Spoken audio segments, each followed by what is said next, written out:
प्रापन्न पारिजाताय तत्र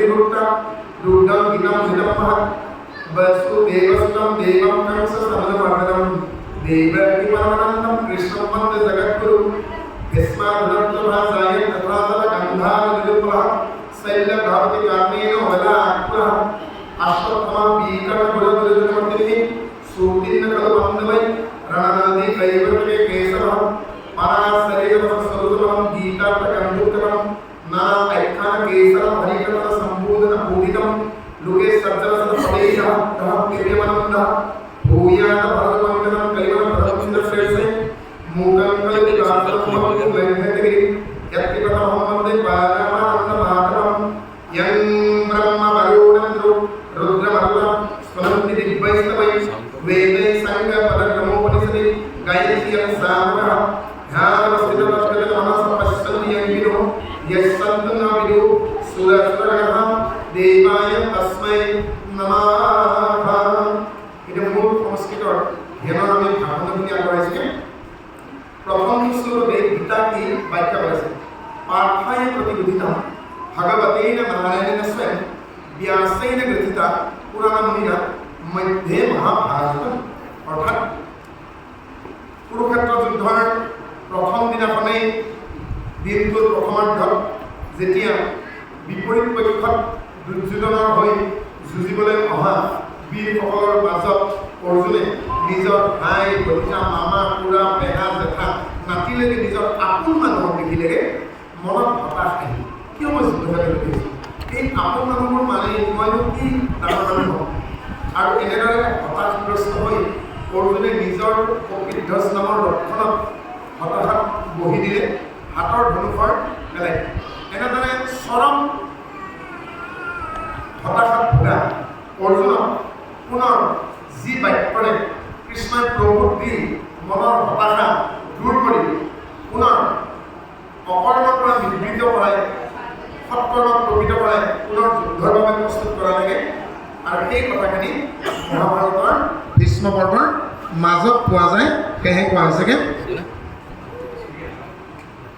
পাർത്থায় প্ৰতিবোধিতম অৰ্জুনক প্ৰবোধ দিবৰ কাৰণে ভাগৱতেন নাৰায়ণে স্বয়ং নাৰায়ণে ব্যাসেন গ্ৰথিত পুৰাণমুনিনা পুৰাণমুনি ব্যাসে ৰচনা কৰা মধ্যে মহাভাৰতৰ মাজত থকা কেনে এই গীতাখন অদ্বৈত অমৃত দৰ্শিনী তিউন্তু কমাই ধিয়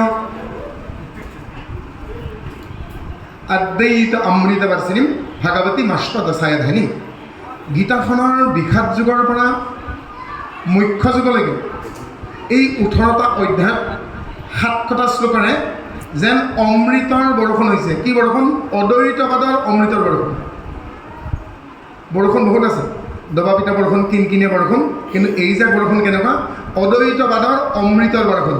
অদ্বৈত অমৃত বৰ্ষিণী ভগৱতী মাষ্টদশাধায়িনী। আৰু ইয়াত 18টা অধ্যায় আছে। নমস্তুতে ব্যাস বিশাল বুদ্ধে ফুল্লৰ বিন্দায় পত্ৰ নেত্ৰ এনাতায় ভাৰত তৈলবন জ্ঞানমেলা প্ৰজ্বলিত জ্ঞানমেলা। বিশাল চকুৰ গৰাকী ব্যাসদেৱে যেন এই গীতাৰ জৰিয়তে এগছি জ্ঞানৰ বন্তি প্ৰজ্বলিত কৰিলে। প্ৰপন্ন পাৰিজাতায় তত্ৰ বিত্ৰৈক কপালায় জ্ঞানমুদ্ৰায় কৃষ্ণায় গীতামৃতে দ্ৰুহে নমঃ। আটাইতকৈ সুন্দৰ কথাষাৰ কৈছে প্ৰপন্ন পাৰিজাতায় তত্ৰ বিত্ৰৈক কপালায় জ্ঞানমুদ্ৰায় গীতামৃতে দ্ৰুহে নমঃ। যিজন দুষ্ট, যিজন অসৎ, যিজন পাখণ্ড, যিজন বেবিচাৰী, যিজন দুৰাচাৰী, তেওঁৰ নিমিত্তে বেত্ৰধাৰী, তাৰমানে দুষ্টক তেওঁ অস্ত্ৰৰে দমন কৰে। কেতিয়াবা কৌমুদী গলেৰে, কেতিয়াবা সুদৰ্শন চক্ৰেৰে তেওঁ দমন কৰে, দুষ্টক দমন কৰে। শান্তৰ কাৰণে, সাধুজনৰ কাৰণে তেওঁ পাৰিজাত দান কৰে। আৰু অৰ্জুনক জ্ঞান মুদ্ৰাৰে বুজাইছিল। আমাৰ মধ্যমা আঙুলিটোত বুঢ়া আঙুলিটোৰ আগটো লাগিব লাগিবগৈ, তৰ্জনী আঙুলি চিধা হ'ব, এইটো হ'ল জ্ঞান মুদ্ৰা। আৰু যেতিয়া এই মুদ্ৰাৰে তেওঁ সুদৰ্শন চক্ৰলৈ, সুদৰ্শন চক্ৰটো যেতিয়া নাথাকে জ্ঞান মুদ্ৰা, আৰু এই জ্ঞান মুদ্ৰাৰে তেওঁ বাওঁ হাতেৰে বাঘজৰী অৰ্জুনৰ ৰথৰ 4টা ঘোঁৰাৰ 8ডাল লেকাম একেলগে কৰি এমুঠি কৰি বাওঁ হাতেৰে ধৰি ৰথৰ ঘোঁৰা নিয়ন্ত্ৰণ কৰি সোঁহাতৰ তৰ্জনী আঙুলি চিধা কৰি পোন কৰি জ্ঞান মুদ্ৰাৰে কাক বুজাইছে অৰ্জুনক কৈছে প্ৰপন্ন পাৰি জাতয় তুত্ৰ বেত্ৰীক কপানে জ্ঞান মুদ্ৰায় গীতামৃতে দুহে নমঃ। আৰু তাৰ পিছৰ যিটো শ্লোক আছিল আইগৰাকী ইতিমধ্যে উদ্বোধনী অনুষ্ঠানত তেখেতে অসমীয়া ভাষাত মাধৱদেৱে অনুবাদ কৰা ঘোষাটো গাইছেগৈ। ইয়াত কি বুলি কৈছেগৈ সাৰ্বা পানী সেটো গাব দুগ্ধা গোপালানন্দন পাৰ্থবৎস সুধীৰ বুগ্ধাৰ দুগ্ধম গীতামৃতম নহয়। 700খন উপনিষদ বৰ্তমান ভাৰতবৰ্ষত 224খন পোৱা যায়। তাৰ ভিতৰত আমাৰ 11খন উপনিষদ প্ৰধান কণ কঠ চান্দোগ্য বৃহদাৰণ্যক ইতৰত ইতবাস্য ঐতৰীয় তৈতৰীয় মুণ্ডক্য মাণ্ডক্য এনেদৰে 11খন উপনিষদৰ সাৰ এজনী গাইৰ গাখীৰৰ লগত তুলনা কৰা হৈছে। কৃষ্ণ হ'ল দুগ্ধা গোৱা ক্ষীৰোৱা ব্যক্তিজন, অৰ্জুন হ'ল পোৱালি, পোৱালীয়ে খোৱাৰ পাছত গোৱালজনে যিখিনি গাখীৰ খীৰাই সেইখিনি গীতাৰ অমৃত আৰু গোৱালজনে কাষৰ গ্ৰাহকবিলাকক দি দিয়ে।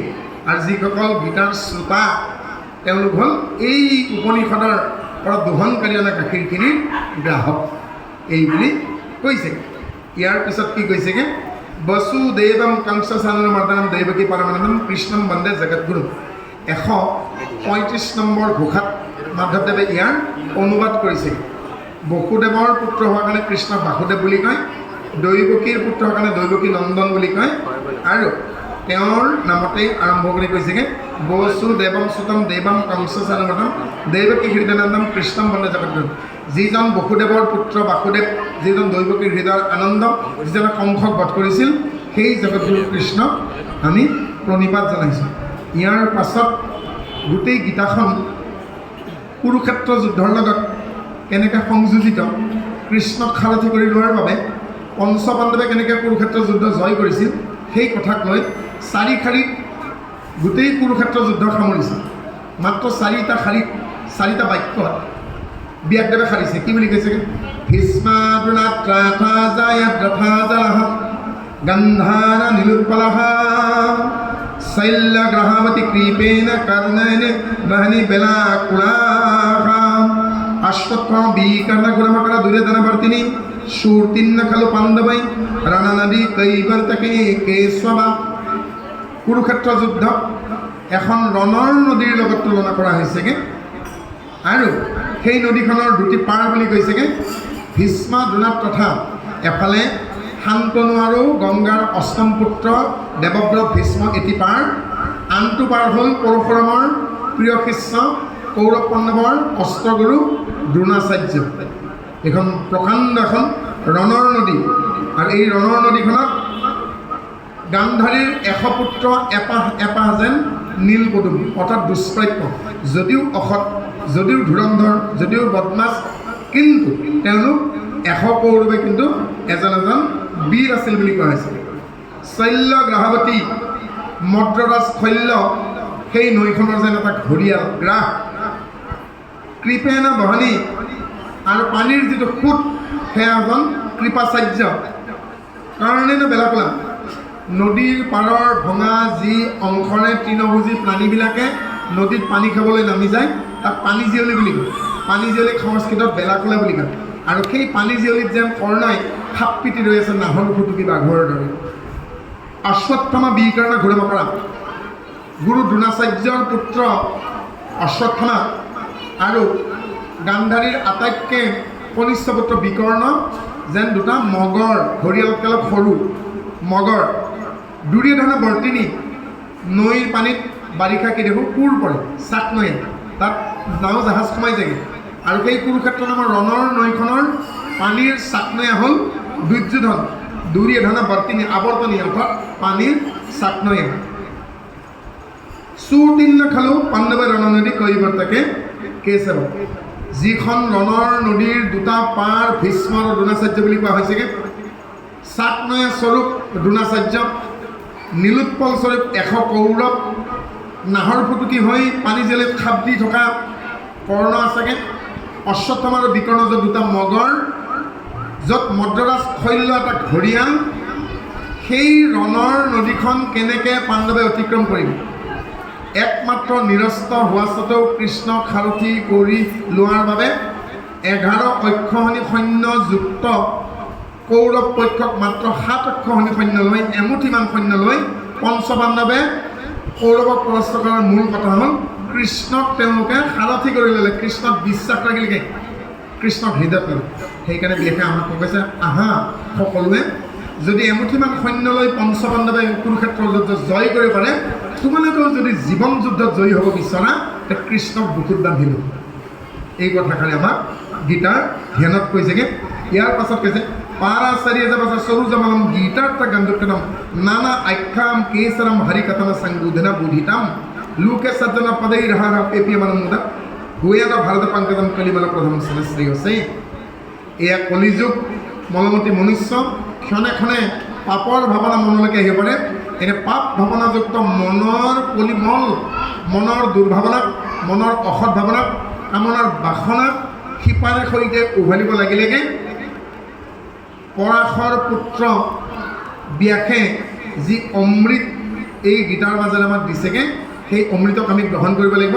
আৰু তাকে কি বুলি কৈছেগৈ যে ইয়াক নানা আখ্যানে সুগন্ধি পুষ্পৰ দৰে সুশোভিত বাক্যৰে আমাক দিছেগৈ। আৰু ইমান ভাল লগা, ইমান সোৱাদ লগা, ইমান সোৱাদী, ইমান অমৃতময়, বাৰে বাৰে যেন মানে তাক পান কৰিম। ভাল লগা বস্তুটো বাৰে বাৰে খাবলৈ মন নাযায়নে? যে সন্তসকলৰ বাবে যেনে ভোমোৰা আৰু মৌমাখিবোৰে কেতবোৰ নিৰ্দিষ্ট ফুলত বাৰে বাৰে পৰে, কিহৰ কাৰণে? সেইবোৰ ফুলৰ ৰেণুৰ সোৱাদেই বেলেগ। গতিকে সন্ত সাধু মহন্তসকলে এই গীতাৰ অমৃতত বাৰে বাৰে পুনঃভাৱে তেওঁলোকে ইয়াৰ স্বাদ ল'ব বিচাৰে, আচ্ছাদিত হ'ব বিচাৰে, ইয়াত অৱগাহন কৰিব বিচাৰে, ইয়াত প্লাবিত হ'ব বিচাৰেগৈ। আৰু সেয়ে কৈছে পেপিয়া মানৱ মুদা। আৰু ইয়াৰ পাছত কৈছেগৈ মুকং কৰোতি মাসালং পাংগুং লংঘয়তে গিৰিম য়ৎ কৃপাতমহং বন্দে পৰমানন্দমাধৱম। মোক মানে বোবা। ঈশ্বৰৰ যেতিয়া কৃপা হ'ব, এজন বাকশক্তি নোহোৱা মানুহে কথা কোৱাৰ বাচ্ছলতা, কথা কোৱাৰ শক্তি পাব, অন্ধই দৃষ্টি পাব, শুনাই পৰ্বত লংঘন কৰিব পাৰিব। কেনেকৈ পাৰিব? যেতিয়া মনৰ অজ্ঞানতা দূৰ হ'বগৈ, তেতিয়া আমি জ্ঞানৰ দৃষ্টি পাম। গতিকে মনৰ অজ্ঞানতা দূৰ হ'লে আমি আমাৰ মনৰ অন্ধতাখিনি দূৰ হ'ব, জ্ঞানৰ পোহৰ পাম। সেইকাৰণে কি বুলি কৈছে? অজ্ঞানতিনি ৰান্ধস্য জ্ঞানাঞ্জন চালাকায়া চক্ষুৰুন্মিলনেন তস্मै শ্ৰী গুৰুবে নমঃ। যিয়ে অজ্ঞজনৰ মনৰ অজ্ঞান অন্ধকাৰ দূৰ কৰি দিয়েগৈ, যিয়ে অনুপ্ৰাণিতজনৰ শিষ্যৰ সংশয় দূৰ কৰি দিয়ে, সংকট মোচন কৰি দিয়েগৈ, ৰোগৰ বাবে নিদান স্বৰূপ তেওঁই গুৰু। গতিকে এই গীতাৰ জ্ঞানে অন্ধক দৃষ্টিদান কৰিবগৈ, পুৰাক লাখুটি দিবগৈ, আৰু পংগুৱে পৰ্বত লংঘন কৰাৰ সমান শক্তি পাব যদি গুৰু কৃপা হয়। বাস্তৱ ক্ষেত্ৰত কেনেকৈ হ'ব? অসমত বহু জনজাতি আছে। এসময়ত এই জনজাতি লোকসকলে আমি বৰ্তমান যি ভাষাত কথা কৈ আছোঁ, এনেধৰণে অসমীয়া ভাষাটো শুদ্ধকৈ ক'ব পৰা নাছিল, কাৰণ নিজৰ দোৱানত কথা পাতে। দোৱান কাক কয়? যাৰ ব্যাকৰণ নাই। কিন্তু শিক্ষাৰ প্ৰভাৱত আজি টাই আহোমেই হওক, কাৰ্বিসকলে হওক, তিৱাসকলে হওক, বড়ো সমাজে হওক, দেউৰী সমাজে হওক, আজি অসমীয়া ভাষা শুদ্ধকৈ ক'ব পাৰে। গতিকে বোবাই কথা ক'ব পৰা নহ'লনে? আজি সৰু সৰু মানুহবিলাকে, কম অৰ্থনীতিৰ মানুহবিলাকে নিজৰ সমস্যা দূৰ কৰিব পৰা হ'ল। পংগুই পৰ্বত লংঘন কৰা নহ'লনে? আজি জ্ঞানৰ ফলত, অজ্ঞান অন্ধকাৰ দূৰ হোৱাৰ ফলত অন্ধবিশ্বাস, কুসংস্কাৰ, সতীদাহ প্ৰথাকে আদি কৰি, নৰবলিকে আদি কৰি এইবিলাক সমাজৰ পৰা দূৰ নহ'লনে? গতিকে সেয়েহে কৈছেগৈ বোবাই বাহ্য শক্তি পাব, অন্ধই দৃষ্টি পাব, পংগুৱে পৰ্বত লংঘন কৰাৰ শক্তি পাব যদি তেওঁৰ মুকুন্দৰ কৃপা হয়, গুৰু কৃপা হয়। তেওঁৰ কৃপা হ'ব লাগিব। আৰু তেওঁৰ কৃপা হ'ব লাগিলেগে আমি তেওঁৰ চৰণত বিক্ৰয় যাব লাগিব। আৰু তেতিয়াহে কি হ'বগৈ? মাধৱ পুৰুষে কি কৈছেগৈ? 129 নম্বৰ ঘোষাত তলৰ ফালে কি কৈছে? তুমি নাথ মই নাথবন্ত। তুমি তেতিয়াহে মোৰ স্বামী হ'বা, মই যেতিয়া তোমাৰ দাসত্ব স্বীকাৰ কৰি ল'ম। আমি তেওঁৰ দাসত্ব স্বীকাৰ কৰি ল'ব লাগিব, তেতিয়াহে তেওঁ মোৰ স্বামী হ'ব। এই কথাকে ইয়াত কৈছেগৈ। আৰু শেষৰ শ্লোকটো খুব ধুনীয়া, আপোনালোকে শুনকচোন কি কৈছে। ইয়ং ব্ৰহ্মা বৰুণেন্দ্ৰ ৰুদ্ৰমাৰুত स्तुनन्ति दिव्यैस्तवै वेदै सङ्गपदक्रमोपनिषदै गायन्त्यं सामागां ध्यानावस्थित तद्गतेन मनसः पश्यन्त्यं योगिनो यस्सन्तं न विदुषुरसुरगणः देवाय तस्मै नमः। ব্ৰহ্মা, ৰুদ্ৰ, ইন্দ্ৰ, মৰুদ্গণে দিব্য স্তুতি কৰিছেগৈ। আৰু বেদে একেলগে সপৰিয়ালে বেদে, উপনিষদে, বেদান্তই কি কৰিছেগৈ? গায়ন কৰিছেগৈ। কেনেকৈ? যেনেকৈ ধ্যানত থকা ঋষিমুনিসকলে তেওঁক ধ্যান কৰে। কাক ধ্যান কৰে? সুৰ আৰু অসুৰ, অসুৰে আৰু সুৰেও, অৰ্থাৎ দৈত্য দেৱতায়ো যাৰ অন্ত নাপায় তেওঁক নমস্কাৰ কৰে। আৰু সেই কথাকেই মহাপুৰুষ মাধৱদেৱে 815 নম্বৰ ঘোষাত লিখিছে, আপোনালোকে চাব। অচিন্তয় অনন্ত ভকতিৰ পতি হৰি হৰি হৰি হৰি। চিন্তনৰ অতীত, কল্পনাৰ অতীত, বিয়ণ্ড দি ইমাজিনেশ্যন, কল্পনাৰ অতীত। আৰু সেই কথা বেদৰ প্ৰথম বাক্যত পাব, অনুৰণীয়াম মহতমহীয়াম। যদি তেওঁ সৰু, অনুপৰমাণুতকৈও সৰু, আৰু যদি তেওঁ বিশাল, তেওঁৰ বিশালতাৰ অন্ত নাই। সেইকাৰণে কৈছে যে অনন্ত কোটি ব্ৰহ্মাণ্ডৰ হৰি অধিক। আৰু আমি পোনে পোনে মূল গীতাৰ 15 নম্বৰ পৃষ্ঠাৰ প্ৰথম অধ্যায়লৈকে গৈছোগৈ। ইতিমধ্যে বৰুৱা আইগৰাকীয়ে প্ৰথম শ্লোকটো গাই দিছেগৈ। আমি প্ৰথম শ্লোকটোৰ ব্যাখ্যাটো দি আকৌ বৰুৱা আইলৈকে আমি আগবাঢ়ি যাম। কেৱল প্ৰথম শ্লোকটোৰ আমি ব্যাখ্যাটো দিছোগৈ। প্ৰথম শ্লোকটোৰ যদি গীতাৰ বুজি নাপায়, তেতিয়াহ'লে নিগম শাস্ত্ৰ আমি বুজাত কঠিন হ'ব। ধৃতৰাষ্ট্ৰ উবাচা, অৰ্থাৎ হস্তিনাপুৰৰ সম্ৰাট ধৃতৰাষ্ট্ৰই সঞ্জয়ক সুধিছেগৈ, ধৰ্মাক্ষেত্ৰে কুৰুক্ষেত্ৰে সামবেতযুত সভঃ মামাক পাণ্ডৱ চৈব কিম কুৰ্বুত সঞ্জয়ঃ। ধৰ্মাক্ষেত্ৰে কুৰুক্ষেত্ৰে সামবেতযুত সভঃ মামাক পাণ্ডৱ চৈব কিম কুৰ্বুত সঞ্জয়ঃ। হে সঞ্জয়, সঞ্জয় হ'ল ব্যাসৰ দিব্য দৃষ্টিপ্ৰাপ্ত শিষ্য। তেওঁ কুৰু বংশৰ নহয় কিন্তু। আৰু দিব্য দৃষ্টিপ্ৰাপ্ত সঞ্জয়ক মাতি অনা হৈছিল। কুৰুক্ষেত্ৰ যুদ্ধ আমি যেনেকৈ টিভিত খেল চাওঁ, হুবহু খেলখন চলি থকা দেখা পাওঁ, কুৰুক্ষেত্ৰ যুদ্ধৰ হুবহু বৰ্ণনা, চাক্ষুষ বৰ্ণনা দিব্য দৃষ্টিৰ সহায়ত সঞ্জয়ে ধৃতৰাষ্ট্ৰক বৰ্ণনা দি আছে।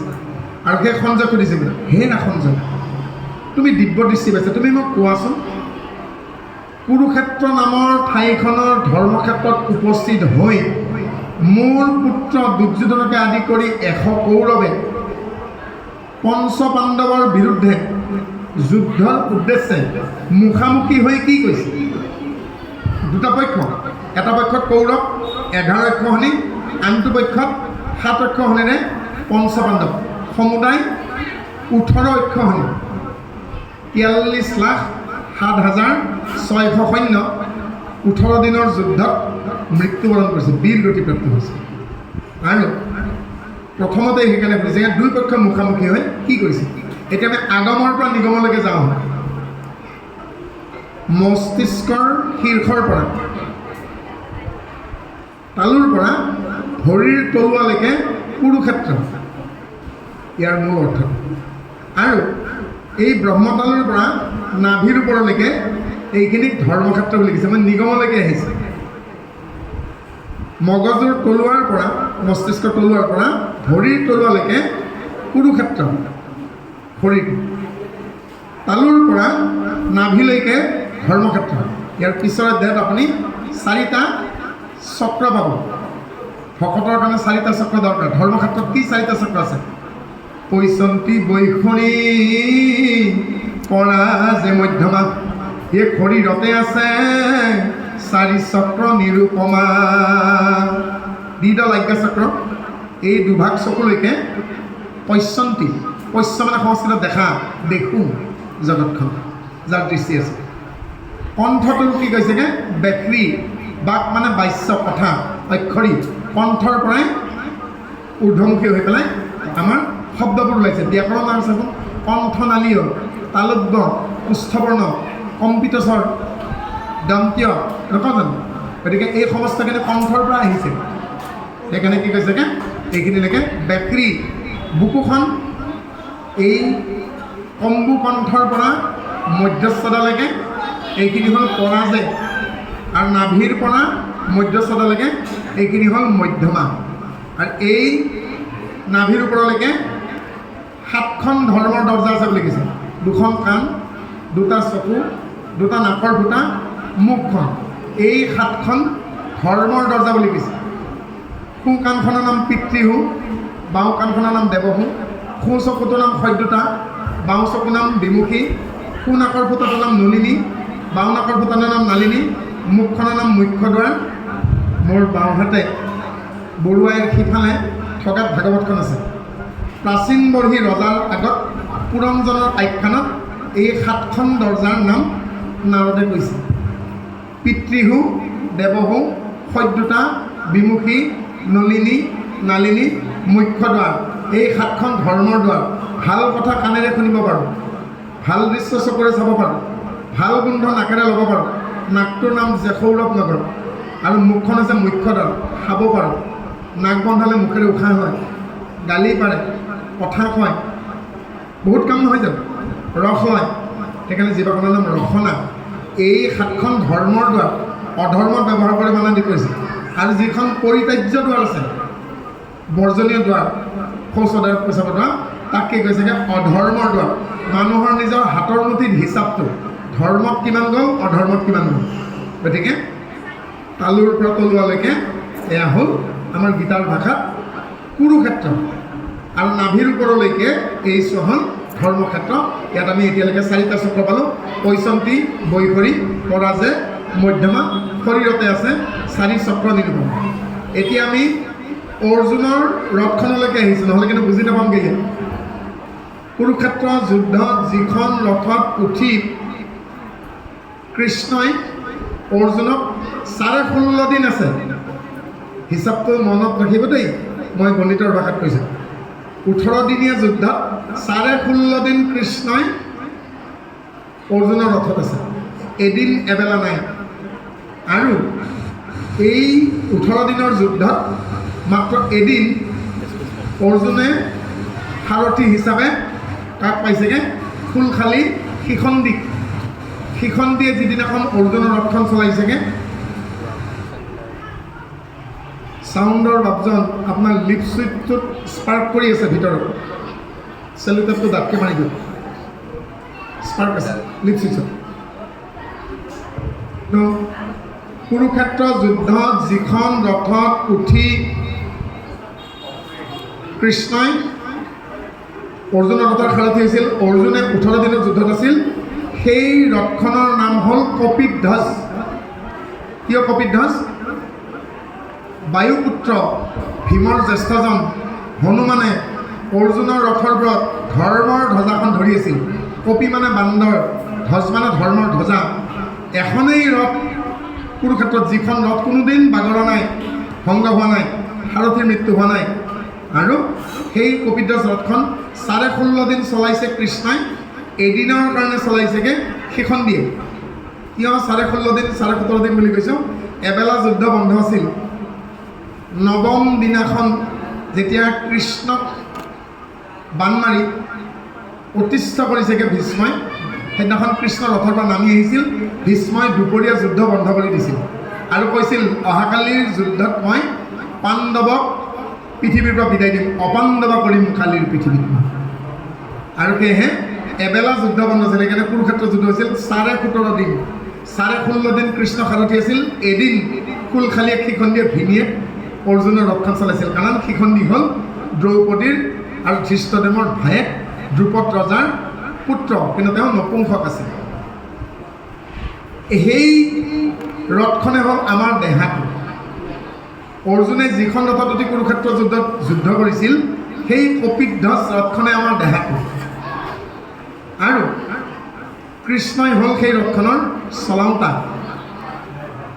হয়নে অৰ্জুনৰ যিখন ৰথ আমি পালোঁ অৰ্জুনে হাতত লোৱা ধনুখনৰ নাম গাণ্ডীৱ গাণ্ডীৱ হ'ল আমাৰ স্পাইন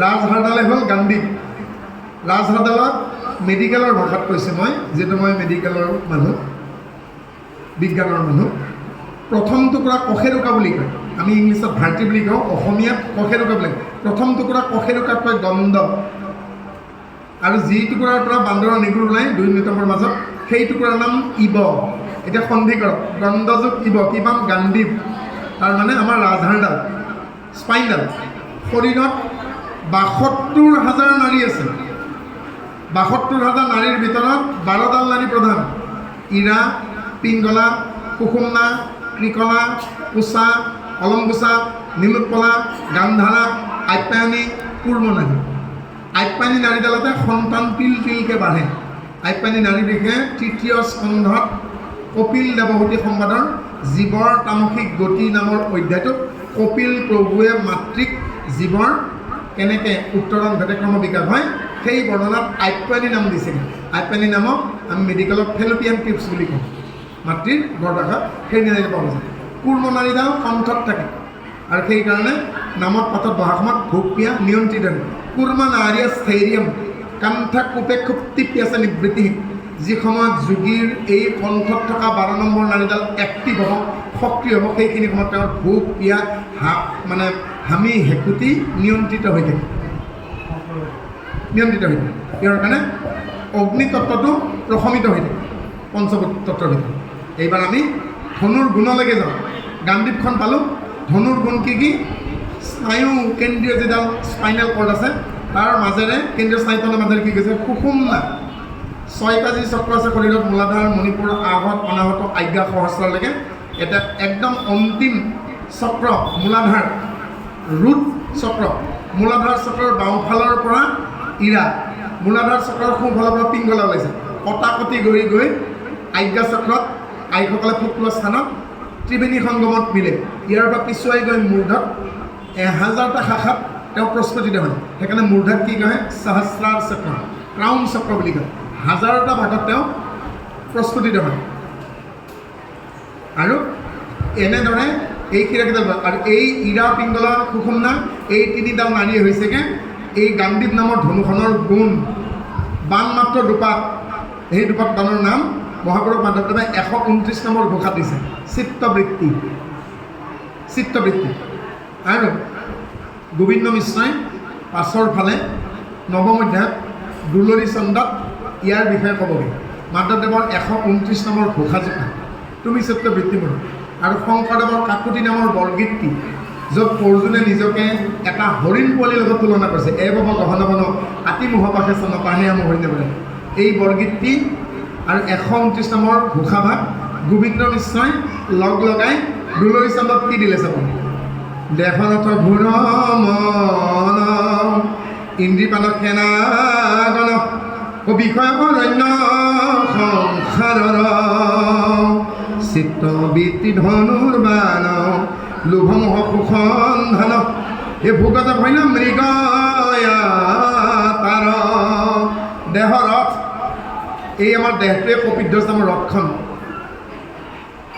আৰু ইয়াৰ 4টা ভাগেই হ'ল অৰ্জুনৰ ৰথখনৰ 4টা ঘোঁৰা আৰু মনটোৰ কেনেকৈ নিয়ন্ত্ৰণ কৰিম তাকে কৈছে চিত্তবৃত্তি ধনুৰ্বাণ লোভমোহ সুসন্ধান ভোগজে বৈলা মৃগয়া তাৰ যিজন ব্যক্তিয়ে তেওঁ নাৰী হওক বা পুৰুষে হওক বা কিন্নৰেই হওক যিজন ব্যক্তিয়ে কঠোৰ অধ্যৱসায় আৰু অনুশীলনৰ দ্বাৰা মনৰ চঞ্চলতাক নিয়ন্ত্ৰণ কৰিবলৈকে সক্ষম হ'ল তেওঁৰ চঞ্চল চিত্ত নিয়ন্ত্ৰণ হ'ব আৰু চিত্তৰ বৃত্তি যেতিয়া নিয়ন্ত্ৰিত হ'ব তেতিয়া ভগৱন্তই হৃদয়ত নিজেই স্থিতি হ'ব আৰু ভগৱন্তই যেতিয়া নিজে স্থিতি হ'ব যি ব্যক্তিয়ে তেওঁৰ হৃদয়ৰ দাপোণত পৰমাত্মাৰ প্ৰতিচ্ছবি প্ৰতিফলন কৰিবলৈকে সক্ষম হ'ব তেওঁ ভগৱন্তৰ লগত অন্তিম কালত দেহ এৰাৰ পাছত লিঞ্জাটো খাটাং। গতিকে ইয়াক কি বুলি কৈছেগৈ? চিত্তৰ বৃত্তিক নিয়ন্ত্ৰণ কৰিব কৈছে। চিত্তৰ বৃত্তি 5টা: প্ৰমাণ, বিকল্প, বিপৰ্যয়, নিদ্ৰা, স্মৃতি। মহৰ্ষি পতঞ্জলীৰ যোগ দৰ্শনত আপোনালোকে 2য় খণ্ড বিভূতিপাদত চিত্তৰ বৃত্তি পাব। চিত্তৰ বৃত্তি 5টা। আকৌ কৈছে প্ৰমাণ, বিকল্প, বিপৰ্যয়, নিদ্ৰা, স্মৃতি। এই 5টা চিত্তৰ বৃত্তিক নিয়ন্ত্ৰণ কৰাৰ পাছতহে ভগৱন্তই এজন ব্যক্তিৰ হৃদয়ত ধৰা দিয়ে। গতিকে সেইকাৰণে মাধৱ পুৰুষে কি লিখিলেগৈ? তুমি চিত্ত বৃত্তি বৰ্ণ। সেইজন মাধৱদেৱ যিজনে মাত্ৰ এটা ঘোষাত গীতাখন সামৰি থৈছিল।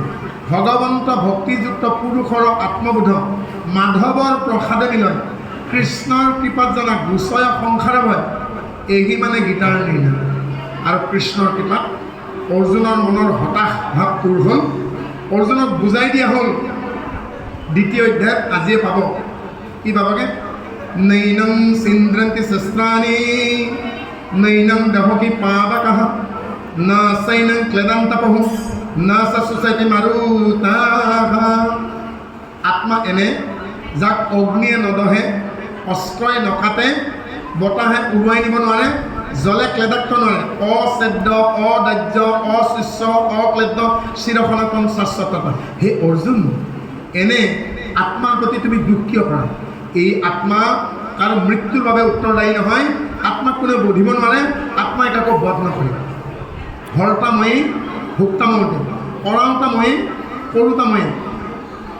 তোমাৰ ৰূপ লৈ মই সংসাৰৰ কৰ্ম কৰিম আৰু মই তোমাৰ দ্বাৰা কৰোৱাম। গতিকে তুমি সকলো এৰিত্যাগ কৰি তুমি যিহেতু ক্ষত্ৰিয়, ক্ষত্ৰিয় ধৰ্ম পালন কৰি যুদ্ধলৈকে উঠা। আৰু অৰ্জুনক কৈছে কি? মোৰ ধ্যানৰ পৰাই যেতিয়াই বিচলিত হয় তেতিয়াই এটি পুৰুষ পৰিক্ৰমা নষ্ট হয়। এই বিষয়ে 2য় অধ্যায়ৰ 62 নম্বৰ শ্লোকত অৰ্জুনক সুন্দৰকৈ কৈছে। ধায়েতে বিষয়ানুপুংসা সংগস্তেষু পজায়তে হে সংগত সঞ্জয়তে কামঃ কামাৎ ক্ৰোধা অভিজয়তে হে ক্ৰোধাৎ ভবতি সন্মোহ সন্মোহাৎ স্মৃতি বিভ্ৰম স্মৃতি ভ্ৰংসাৎ বুদ্ধিনাশম বুদ্ধিনাশাৎ প্ৰণয়স্মৃতি। যি মুহূৰ্ততে এজন ব্যক্তিয়ে তেওঁ ভগৱন্তৰ ধাৰণা এৰি সংসাৰৰ এই মায়াৰ পাকত পৰেগৈ, লগে লগে বিষয় বাসনাত পৰেগৈ, বিষয় বাসনাত ধাৰণাযুক্ত হয়, লগে লগে তেওঁ সংগৰ প্ৰাপ্তি হয়। অসৎ সংগ প্ৰাপ্তি হ'লে সংগত কামনাৰ কথা হয়। কামনা যেতিয়া চৰিতাৰ্থ নহয়, পূৰণ কৰিবলগীয়া অসমৰ্থ হয়, মনত ক্ৰোধ উৎপত্তি হয়। ক্ৰোধৰ উৎপত্তি হোৱাৰ পাছতো কামনা চৰিতাৰ্থ নোহোৱাৰ বাবে মনত তিক্ততা আহে, ক্লেশ আহে, অবিদ্যাৰ বলি হয় আৰু তেওঁ সন্মোহৰ বলি হয়। সন্মোহৰ ফলত তেওঁৰ স্মৃতি নাপায়, স্মৃতি নাপালে বুদ্ধি নাপায়, বুদ্ধি নাপালে এটা প্ৰজন্ম নাপায়। সেইকাৰণে কৈছেগৈ কৃষ্ণই অৰ্জুনক কৈছেগৈ, তুমি মনৰ দৃঢ়তা দৈৰ্ঘ্যতা এৰি নিৰ্দ্বন্দ্ব হোৱা, মনৰ সংকোচ পৰিত্যাগ কৰা, তুমি সচেতন হোৱা। সেয়েহে তেওঁ 2য় অধ্যায়ৰ 45 নম্বৰ শ্লোকত অৰ্জুনৰ মনৰ দৈৰ্ঘ্যতা নোহোৱা কৰিছিল। কি বুলি কৈছেগৈ? ত্ৰৈগুণ্য বিষয়াবেদঃ নিস্ত্ৰৈগুণ ভৱাৰ্জুনঃ নিৰ্দ্বন্দ্ব নিত্যসদস্থ নিৰ্য়োগঃ সম আত্মবানঃ। হে অৰ্জুন, যিমান দেখিছা উৰণ বুৰণ গজন ভ্ৰমণ চাৰিমুঠি জীৱ, সকলোবোৰ 3 গুণৰ ভিতৰত কোনোবা সাত্বিক কোনোবা ৰাজসিক কোনোবা নহয়, কিন্তু মই 3 গুণৰ অতীত নিস্ত্ৰয়ী গুণ, ত্ৰিগুণাতীত। ত্ৰৈগুণ বিষয়াবেদঃ নিস্ত্ৰৈগুণ ভৱাৰ্জুন। হে অৰ্জুন, মই কিন্তু ত্ৰিগুণাতীত। তুমি কেনেকৈ মোৰ কাষলৈকে আহিব? এটাই মাত্ৰ পাইছে, নিৰ্দ্বন্দ্ব। মনত তোমাৰ দৈৰ্ঘ্যতা দ্বিধাগ্ৰস্ততা থাকিব না, নিৰ্দ্বন্দ্ব নিত্যসদস্থ। প্ৰত্যেক মুহূৰ্ততে তোমাৰ সাত্বিক অৱস্থা থাকিব পাৰিব লাগে, তোমাৰ স্খলন হ'ব নোৱাৰিব লাগে। স্খলন নোহোৱাৰ পৰা ৰক্ষা কৰিব লাগিব। অৰ্জুনে কৈছে স্খলন কি কি? বাক্য স্খলন, আধ্যাত্মিক স্খলন, শাৰীৰিক স্খলন, মানসিক স্খলন। যাৰ স্খলন হোৱা নাই তেওঁ কৃষ্ণৰ কাষলৈকে আহিব। কি হ'বগৈ? নিৰ্দ্বন্দ্ব নিত্য নিৰ্য়োগ হৈছে মই আত্মবান। আৰু তেতিয়া তেওঁ আৰুৰ যোগীৰ দৰে আগবাঢ়ি যাব পাৰিব। আৰুৰ যোগী আৰু এদিন গৈ উত্তম ভকতত পৰিণত হ'ব। আৰু এনেকৈ আমি এটি শব্দ এটি দিন গৈ 7 দিন হ'লে এসপ্তাহ হয়, 15 দিন হ'লে পষেক হয়, 30 দিন হ'লে মাহ হয়, মাহ যায় দিন বাগৰে, বছৰ বাগৰে, আজিৰ কেঁচুৱা কালি বুঢ়া হ'ব।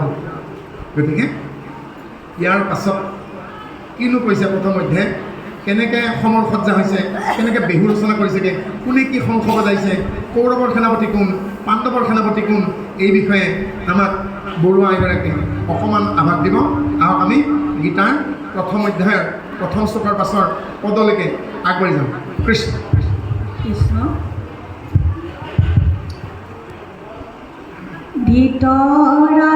ধৃতৰাষ্ট্ৰবদতি যে শুনিও সঞ্জয় পুৰু পাণ্ডৱৰ যুদ্ধ ভয় লাগে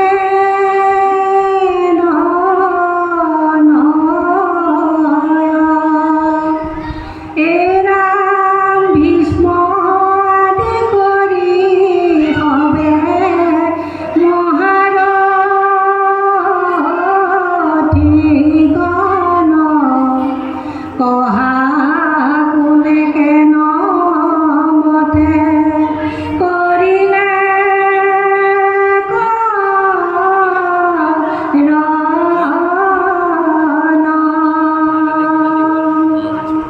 সঞ্জয় পদতি শুনি কম ৰায় দুয়ো সেনা ক্ষেত্ৰে ভয় লয়ে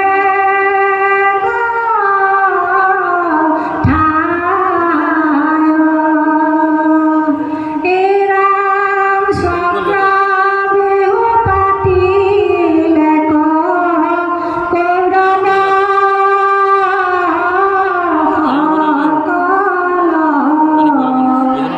সেনাৰ শবদে পিঠি কৰে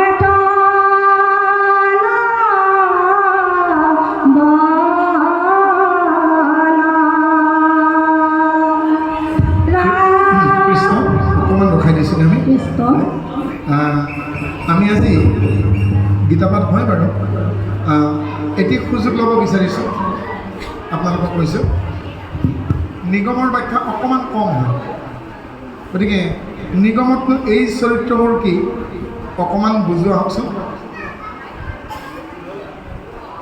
ইতিমধ্যে আমাৰ বৰুৱা এগৰাকী অৱসৰ ল'ব বিচাৰিছেগৈ আৰু আপোনালোকৰ নিকটৱৰ্তী বিহপুৰীয়াৰ ধূনাবাৰী ঘাটৰ কাষৰ ওজা চকৰ মহেন্দ্ৰ ৰাজপ্ৰভাৱ আমাৰ সখী আগবাঢ়ি আহিছেগৈ কৃষ্ণ